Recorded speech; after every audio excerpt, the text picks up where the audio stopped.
유명했던 성우 고은정 씨를 아십니까? 이분은 성우로 데뷔한 지 40년을 맞이해서 오래전에 기자회견을 했는데 그 자리에서 이런 의미 있는 말을 했습니다.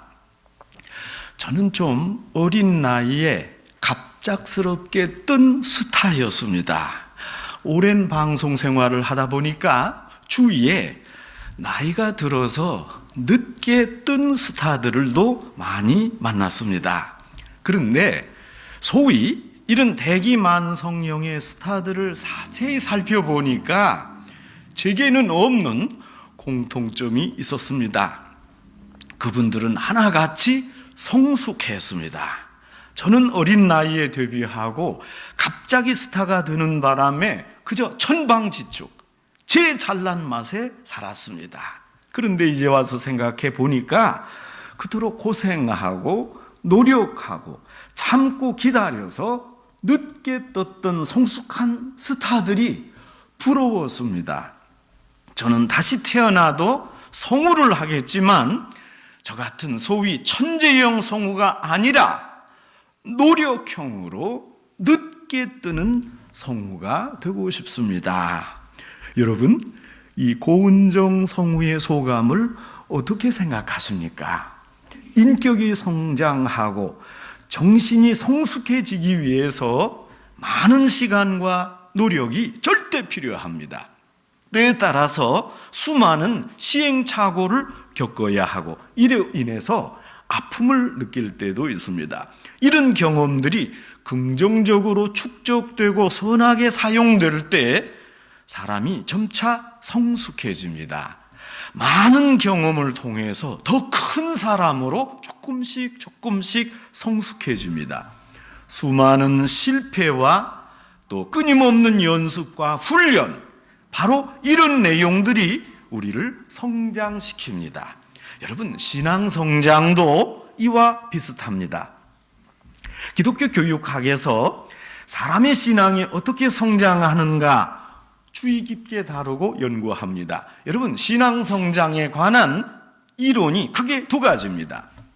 제가 공부했던 에모리 대학교에 재직하던 제임스 파울러 교수와 프린스턴 신학교에서 가르치던 제임스 로더 교수 이론입니다. 제임스 파울러 교수는 신앙의 성장이 어떤 특별한 계기를 통해 급격하게 성장한다고 주장했습니다.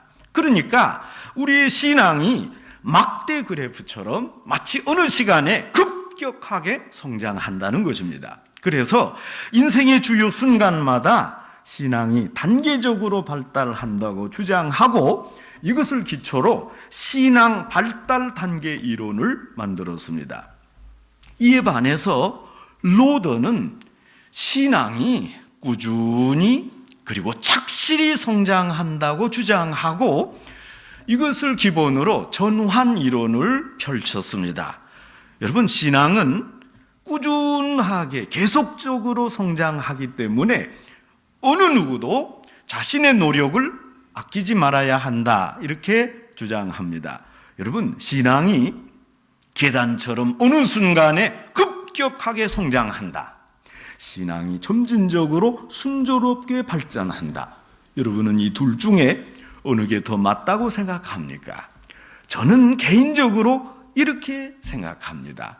그 어느 것이라기보다 신앙은 이 둘을 통합한 것이라고. 신앙은 단계적으로 발전하기도 하고 또 어느 계기를 통해 급격하게 성장하기도 합니다. 그런데 문제는 어떤 순간에 계단 형태로 급격하게 신앙이 성장했거나 혹은 점차적으로 차분하게 성장하거나 이 성장된 신앙을 계속 유지하고 가꾸는 게 더 중요합니다. 신앙이 어느 정도 성장했다면 이제는 그 이후에 신앙을 잘 가꾸고 그 높은 수준의 경지를 유지해야 합니다. 여러분, 이것 또한 중요한 신앙의 덕목이 아니겠습니까? 최성 정상의 인기 연예인들이 마약을 하고 심지어 자살을 벌이는 이유가 무엇입니까? 여러분, 이들의 스트레스가 어느 정도인지 아십니까?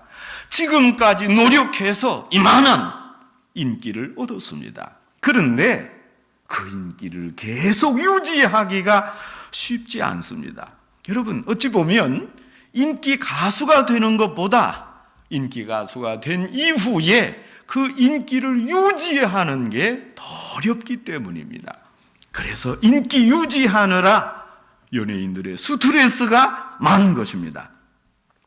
오늘 말씀은 신앙 성장에 대해 한 설명입니다. 특별히 사도 바울이 자신의 사랑하는 제자이며 영적으로 낳은 디모데에게 지금 어떻게 신앙을 성장시켜 나갈지 그 방법을 소상하게 진술하고 있습니다. 물론 그 신앙의 목표는 하나님의 선한 일꾼입니다. 오늘 성경 6절 말씀에 바울이 영적 아들인 디모데에게 너는 예수님의 선한 일꾼이 되라 이렇게 강조합니다. 하나님의 선한 일꾼, 여러분 이것이 우리 신앙인의 목적지입니다. 우리 모두가 하나님의 선한 일꾼이 되는 겁니다. 그러나 여러분 이것이 결코 쉬운 게 아닙니다. 하나님의 선한 일꾼이 시간만 간다고 그리고 직급이 높아진다고 저절로 이루어지지 않습니다. 하나님의 선한 일꾼이 되려면 많은 고통과 수고가 뒤따릅니다. 사람마다 선한 결과를 원하지만 그 과정에서 요구되는 인내와 이에 따르는 고통은 싫어합니다. 성숙은 얻고 싶고 고통은 싫습니다. 우리는 하나님의 은혜가 오기까지의 과정을 잊지 말아야 됩니다. 여러분, 영적인 문제도 마찬가지입니다. 심리학자 칼 융이 이렇게 말했습니다. 조급함이 마귀에게서 오는 게 아니라 조급함 그 자체가 마귀다. 여러분, 내가 급하게 신앙 성장하고 싶다. 그것이 마귀라는 것입니다. 여러분, 무엇을 급하게 바라는 마음, 너무 쉽게 좋은 결과를 얻으려는 생각, 이것 자체가 마귀입니다. 공부는 안 하고 좋은 성적을 얻기를 원한다면 이건 마귀의 뜻을 따르는 거 아니겠습니까? 그 신앙 목표, 즉 하나님의 선한 일꾼이 되기 위해서 바울은 오늘 성경에서 친절하게 어떤 일을 해야 하나 두 단계로 알려주고 있습니다. 첫째, 망령되고 허탄한 신화를 버리라. 둘째, 오직 경건에 힘쓰라. 지금 바울이 이렇게 두 단계로 권면합니다. 일단 소극적인 면에서 안 좋은 것을 버려야 됩니다. 그리고 적극적으로 이제 경건에 힘써야 됩니다. 여러분, 우선 버려야 됩니다. 버린 후에 이제 좋은 것을 취할 수 있습니다. 잘못된 내용을 과감하게 버려야 됩니다. 그런 후에 계속적으로 연습해야 됩니다. 여러분, 저희 집은 청소가 어렵습니다. 청소하려면 어떻습니까? 저는 청소 잘하는 사람을 만났는데 아주 쉽다는 거예요. 두 가지. 첫째, 버리세요. 과감히 버리세요. 그리고 버린 후에 이제 정돈하세요 하는 것입니다. 지금 바울도 그 말을 하고 있습니다. 잘못된 것을 버리고 그런 후에 이제 경건을 힘쓰라. 여러분, 경건해지기를 연습해야 됩니다. 경건을 항상 연습하고 진력하라. 바울이 이렇게 말합니다. 물론 바울의 이 권면은 목회자인 디모데에게만 국한된 게 아닙니다. 여러분, 그러면 그 책이 오늘 성경에 쓰여질 일이 없지 않아요. 우리 모두에게 해당되는 말입니다. 하나님의 선한 일꾼이 되어야 하는 우리가 이제 바울의 이 두 권면을 받아들여야 합니다. 먼저 여러분께 묻겠습니다. 여러분 예수님 믿는 게 쉽습니까? 신앙생활이 어렵습니까? 여러분, 사실 우리가 예수님을 구원주로 믿어서 하나님의 은혜로 아무런 수고 없이 구원을 받았습니다. 이제 우리가 천국에 갈 것입니다. 예수님의 피로 구원을 값없이 얻고 천국행 티켓을 얻었습니다. 아무 한 일 없이 그저 믿기만 해서 구원을 얻었습니다. 얼마나 쉽습니까? 그러나 우리의 신앙 상태가 그저 가까스로 구원받는 정도로, 구원에 합격할 정도로 끝나서 되겠습니까? 구원받는 게 목표일 수 없습니다. 구원받는 단계를 넘어서 우리는 성숙한 그리스도인으로 성장해야 됩니다. 부끄러운 구원을 받지 않으려면 겨우 턱걸이로 천국에 입성해서는 안 됩니다. 신앙 성숙을 위해 우리 자신의 많은 노력과 인내가 필요합니다. 바울은 먼저 잘못된 것을 버려라 합니다. 신앙의 목표, 선한 일꾼이 되기 위해 망령되고 허탄한 신화를 버려라. 그리고 경건에 이르기를 연습하라. 이렇게 말합니다. 여러분, 여기 경건은 헬라어로 유세비아입니다. 여기 유하는 말은 선하다, 기쁘다, 복되다 하는 의미고, 세비야 하는 말은 놀랍다, 두렵다 하는 의미입니다. 여러분, 이것을 합치면 경건은 두려움에 대한 선한 응답, 선한 두려움, 복된 두려움입니다. 여러분, 하나님에 대해 두려움이 있습니다. 그러나 그것은 공포나 무서움이 아니라 복된 두려움입니다. 경건의 연습은 하나님을 두려워하는 훈련을 지속하라 하는 것입니다. 하나님이 두렵고 위중하다고 느끼면 여러분, 이 사람은 벌써 경건한 사람입니다. 여러분, 여기 연습은 지속성을 담보합니다. 지속하는 게 연습입니다. 여러분, 일단 잘못된 것을 과감히 버리고 성숙을 연습하는 게 목회자와 크리스찬이 가져야 할 바른 신앙 자세입니다. 여러분, 연습은 반짝이는 아이디어가 아닙니다. 연습은 번득이는 천재성이 아닙니다. 하나님이 주시는 초월적인 영적 감각도 아닙니다. 연습은 지속적으로 꾸준하게 진행하는 태도입니다. 여러분, 독일어 속담에 위붕, 마헨 마스터가 있습니다. 연습이 대가를 만든다. 연습을 통해 인격이 다듬어지고 수양됩니다. 연습은 시간과 연속성과 지속성을 담보해야 합니다. 바울은 이런 적극적인 신앙을 연습하라, 경건을 연습하라 강조하고 있습니다. 여러분, 그 전에 바울은 버려야 할 것도 말합니다. 오늘 6절과 7절에 보면 두 가지 극적으로 대비되는 개념이 나옵니다. 여기 6절에 나오는 믿음의 말씀과 선한 교훈, 그리고 7절에 나오는 망령되고 허탄한 신화입니다. 여러분, 여기에서 믿음의 말씀은 복음입니다. 선한 교훈은 디모데가 어렸을 적부터 외할머니 로이스와 어머니 유니게에 받아왔던 이스라엘의 신앙적 교훈입니다. 그런데 망령되고 허탄한 신화는 디모데 전서 1장 4절에 나오는 신화와 끝없는 족보 같은 의미입니다. 여러분, 여기서 신화는 그리스 신화요, 또 그 족보는 이스라엘의 족보입니다. 여러분, 그리스 신화 얼마나 그 내용이 허황됩니까? 또 끝없는 족보, 이것은 자기 민족, 자기 조상, 유대주의에서 비롯됐습니다. 하나님 선민을 강조했던 이스라엘 사람들은 자신의 족보를 어떻게 해서든지 유명한 조상에게로 억지로 연결시켜서 우리가 이렇게 위대하다 나타내려고 했습니다. 내가 아브라함의 멧돼 자손입니다. 다윗의 후손이다. 이러면서 유대인들은 족보 따지기를 좋아했습니다. 여러분, 허탄하다는 말의 원뜻은 노인답다, 그런 뜻입니다. 여러분, 대체로 노인들은 이제 어린아이들을 보면 그저 아이들을 귀엽게 하려고, 또 아이들을 이렇게 어렵게 해서 기쁨을 누리려고 이야기를 꾸며서 만들고 들려줍니다. 그래서 자연스럽게 허풍과 자랑이 이야기 속에 담겨 있습니다. 마술적이고 본질에서 벗어난 허풍으로 가득 찬 신화에 사로잡히지 말라, 바울이 권면합니다. 당시 헬라 종교 문화를 보면 상당히 주술적이고 신비적인 내용이 많았습니다. 여러분, 그리스 신전에 가면 이제 신탁을 받은 무녀들이 있었고 이 신탁을 해석해주는 사제들이 있었습니다. 이런 헬라 종교가 초대교회에 들어와서 많은 도덕적 문제를 야기했습니다. 그래서 사도 바울은 디모데에게 이제 하나님의 일꾼이 되려면 이런 망령되고 허탄한 것을 버려라. 그리고 오직 말씀을 의지하라.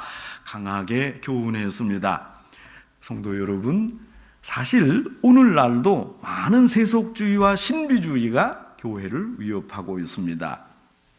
그저 성실하게 말씀을 읽고 기도하고 차분하게 신앙생활하면 이거 뭔가 밍밍한 게 아닌가, 너무 신비성이 없지 않은가, 그렇게 됩니다. 너무 물에 물 탄 듯 술에 술 탄 듯하다, 화끈한 게 없다. 하나님이 정말 말씀하시나?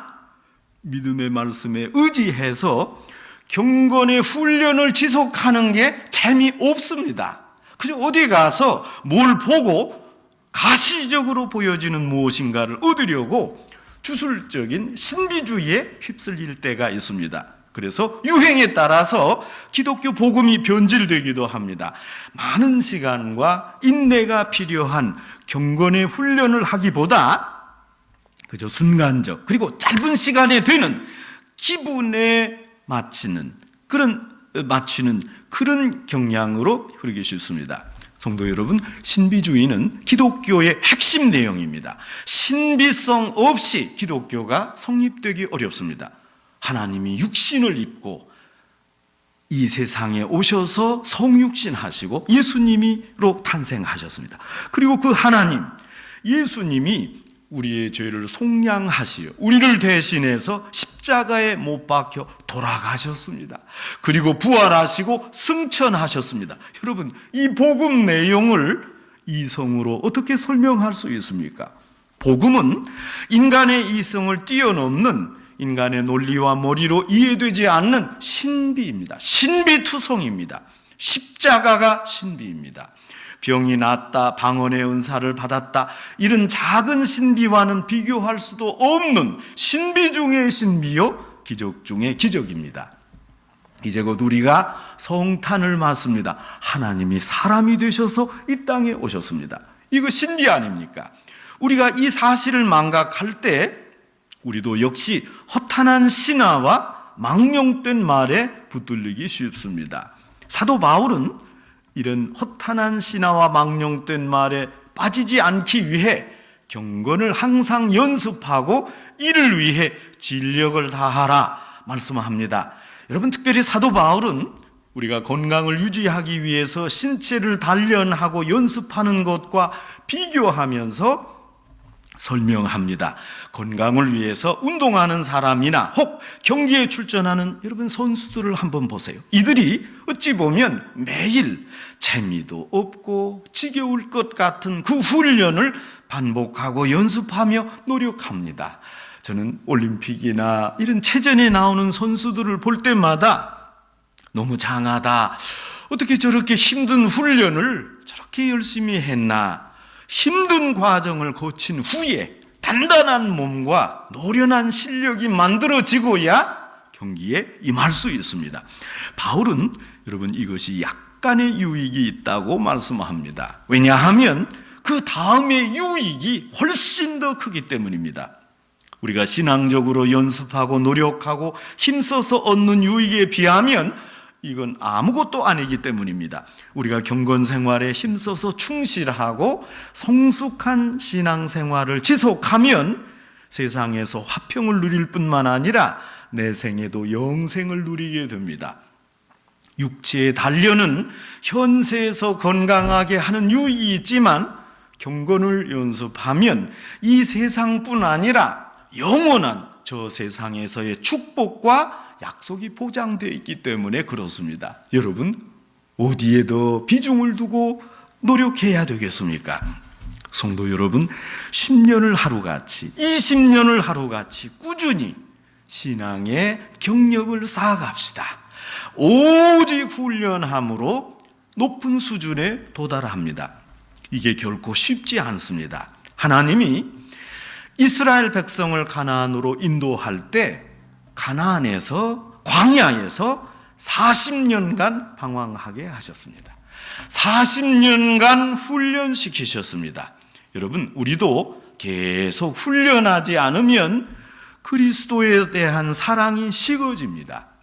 신령한 욕구가 상실됩니다. 마음이 나태해지고 죄에 대한 경각심이 흐려집니다. 여러분, 일어나 보세요. 앉고 싶습니다. 앉아 보십시오. 눕고 싶습니다. 누우면 잡니다. 푹 자게 됩니다. 말씀을 의지한 끊임없는 훈련과 경건한 연습으로만 우리가 죄를 극복할 수 있습니다.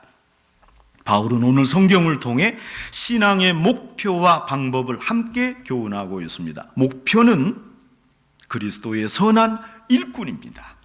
그 목표를 이루기 위해서 바울은 먼저 허탄한 잘못된 것을 버리라, 그렇게 말합니다. 그리고 지속적으로 경건을 연습하라.